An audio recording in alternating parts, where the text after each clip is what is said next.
organic, unpredictable, unknown, lovely, beautiful, a sense of fulfillment. This is part of the pleasures of life and not the chores of life.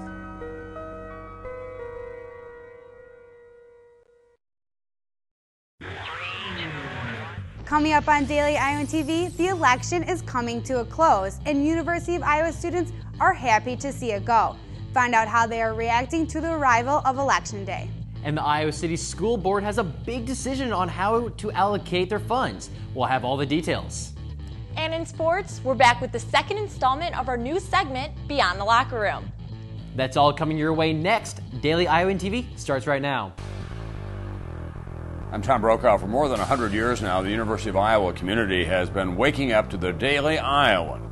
Today, it's the largest newsroom in eastern Iowa. And now you can see the news every night on Daily Iowan TV and get it anytime worldwide at dailyiowan.com.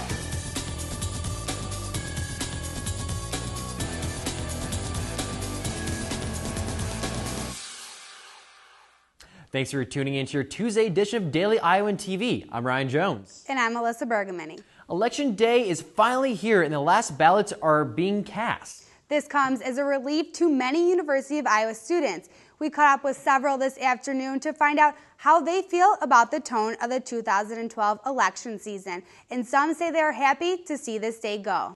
I think that the slander and kind of the negative talk towards each political candidate or presidential candidate has been kind of ramped up even more than what I saw in 2008. You see it, on TV and all the political ads just kind of bashing the other opponent. I think that both campaigns have actually been doing a really good job of getting the word out about where people can vote and how important it is to vote. Getting sick of all the crap that people are saying.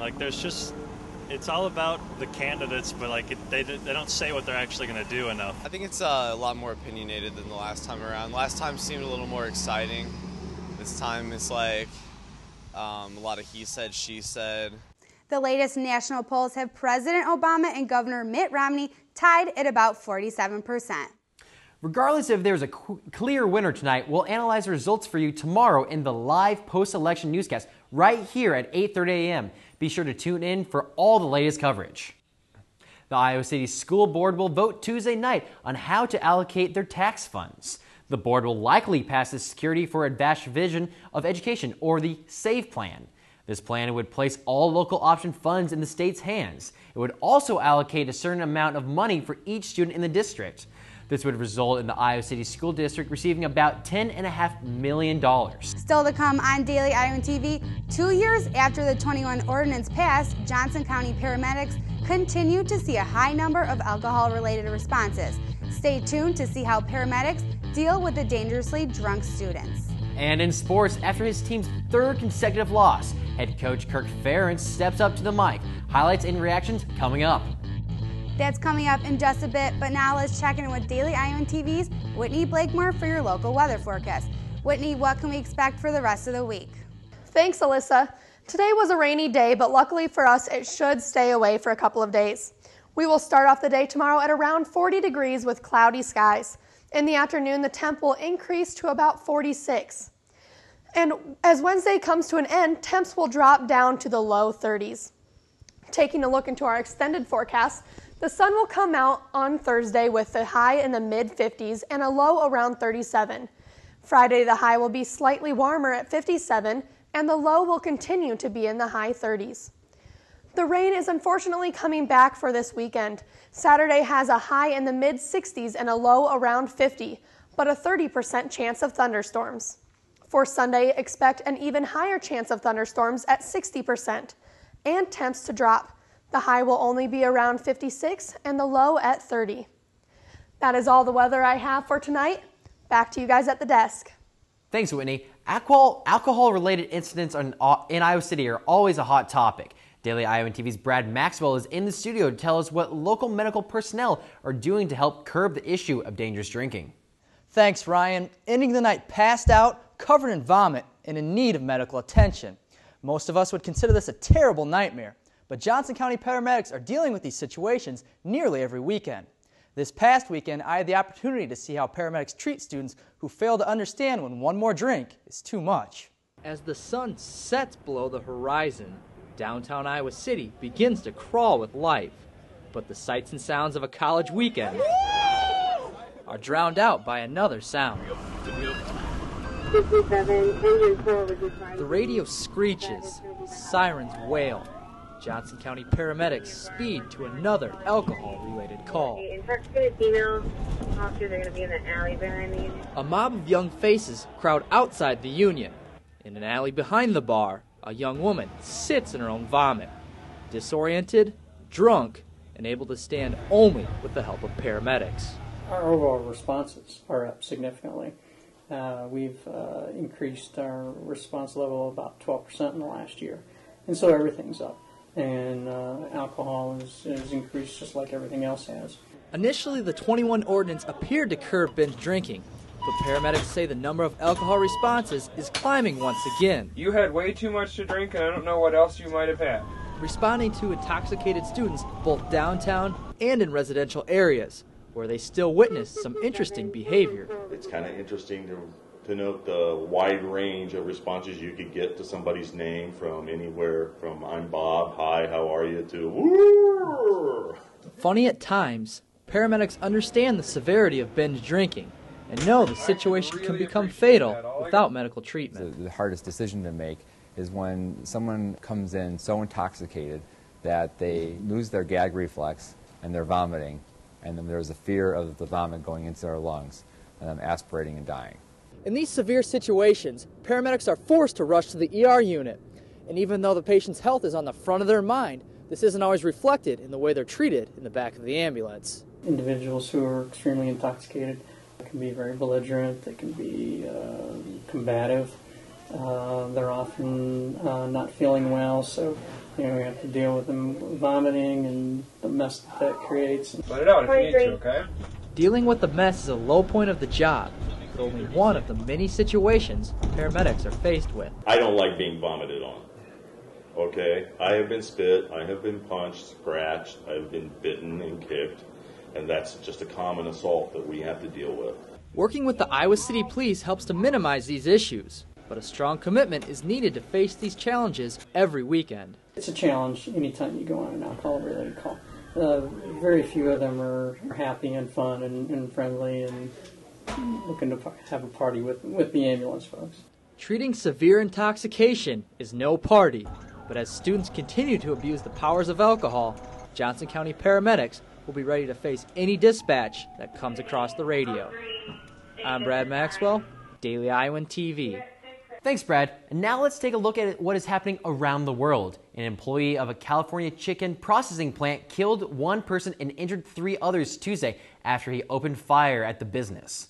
42-year-old Lawrence Jones attacked the establishment halfway through his shift. Police say they do not know what prompted the attack. Jones has an extensive criminal history which dates back to the 1990s. Jones also shot himself in the attack and is in critical condition. One patient was killed after a fire at Durham Regional Hospital in North Carolina early Tuesday. 3 others suffered from the minor injuries. Firefighters responded to a report of an explosion on the 6th floor of the hospital at about 2:15 a.m. However, officials say there was no explosion and the fire was extinguished by the time they arrived. An investigation on the origin of the fire is ongoing. And now Daily Iowan TV's Andy Constable is here for your look at Hawkeye sports. Hey guys, and welcome back to the Daily Iowan TV Sports Studio. It's our pleasure to present to you the second installment of Beyond the Locker Room, our new weekly series that goes beyond the court, gridiron, pitch, or practice field and gives you a different perspective on the lives of a University of Iowa student athlete. Daily Iowan TV sports reporter and executive producer of the series, Kate Constable, has the story. Jarrett Cheery has been talented his whole life. I've been doing it my whole life. I remember my dad was the high school wrestling coach ever since I could remember. Took me in the room, probably when I learned to walk. I've been drawing my whole life. My mom got me into it. My brother does it a lot. His passions at an early age shaped his life today. Jarrett is a wrestler at the University of Iowa. He is also an amazing artist. As most athletes would tell you, the demands of being a Division I athlete can be strenuous. This is where his art comes in. I mix them together. It's really meditative, you know. You go through practice and it sucks. Sometimes it doesn't go your way. It's hard. You're tired. And I go home and I draw and then just kind of relaxing, listen to music. Jarrett's career has been hard. Injuries to both hips kept him off the mats for most of his college career. With extra downtime, Jarrett has found time to pursue his other passion of drawing. He's combined both his athletic ability and his artistic ability to create pieces like this. I have Dan Gable hanging on the wall. I have Dave Schultz, 2 great American wrestlers. And then I just did one for our heavyweight, Bobby Telford, and another one for Tony Ramos.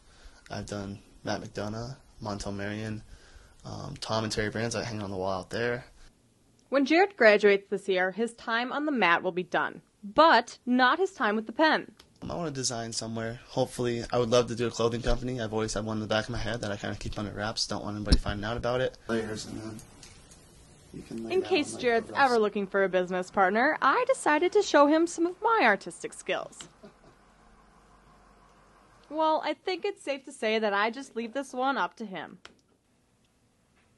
Kate Constable, Daily Iowan TV Sports. Thanks, Kate.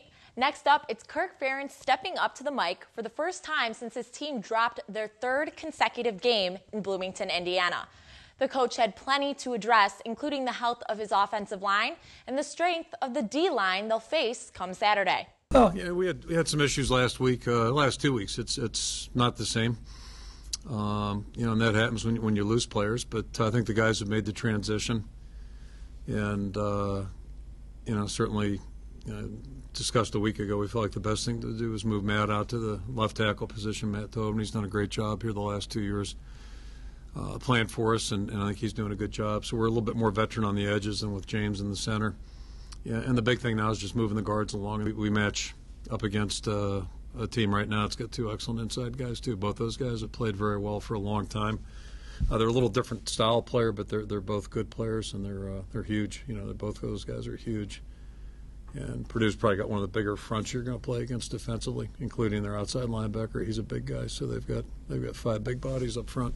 One of the players who will be in charge of handling that aggressive Boilermaker front line will be center James Ferentz. Earlier this afternoon, I caught up with the Hawkeye captain to ask him about exactly that. James, this Purdue squad has lost 5 straight. They need to win the next 3 to be bowl eligible. Do you think that makes them a little more dangerous than other teams you've faced? Yeah, when you get an opponent whose back's against the wall, you got to be ready for anything, and I think they're going to come out fighting this Saturday. And going along with their bowl situation, you guys need to win 2 games to be bowl eligible as well. Do you think that adds pressure or gives you guys motivation? Hopefully it adds a little bit of both. You need pressure to perform well, and then you obviously need the motivation to go out and do well as well. So, our focus right now is just on this week. I don't think anybody's looking at the big picture, and I think guys are going to do everything they can just to beat Purdue, and then we'll go from there. And as a captain on this squad, how important is it for you to make sure this team goes into this Purdue game confidently? I think that falls on the shoulders of all the seniors on this team. So not just the 4 captains, but I think what we're going to have is great practice today, and you got to earn that confidence throughout the week, and that starts on Tuesdays. And in the presser earlier, Coach Ferentz talked about the veterans on Purdue's defensive line. How are you guys going to face up against them? Yeah, you're talking about some really big athletic guys who move like they maybe weigh around 260, but they're really probably closer to 320. So we're gonna have our hands full, but I got confidence in our young guys, and I think we're gonna do a good job Saturday, and hopefully we can come out with a victory. And finally, after losing 2 key players on the offensive line, how has this offensive line battled back from that? I think very well. I think we've had some young guys, Jordan and Austin, step back in the lineup and did a great job for us. And then Nolan, obviously, has done a great job for us as well. So, we got a handful of guys who are ready to contribute, and I think everybody has the right attitude to, strive to improve. Unfortunately, that's all the time we have for you in sports. Back to you guys at the desk. Thanks, Annie. And only with Daily Iowan TV can you get a sneak peek into the Wednesday's pages of the Daily Iowan. Read about all the results of the local and state elections, including the race between Congressman Dave Loebsack and John Archer. And find out what locals have to say about the presidential race. Now that's your latest edition of Daily Iowan TV. Be sure to check us out tomorrow at 8:30 a.m. for everything you need to know about the 2012 election results. Thanks for watching and happy Election Day.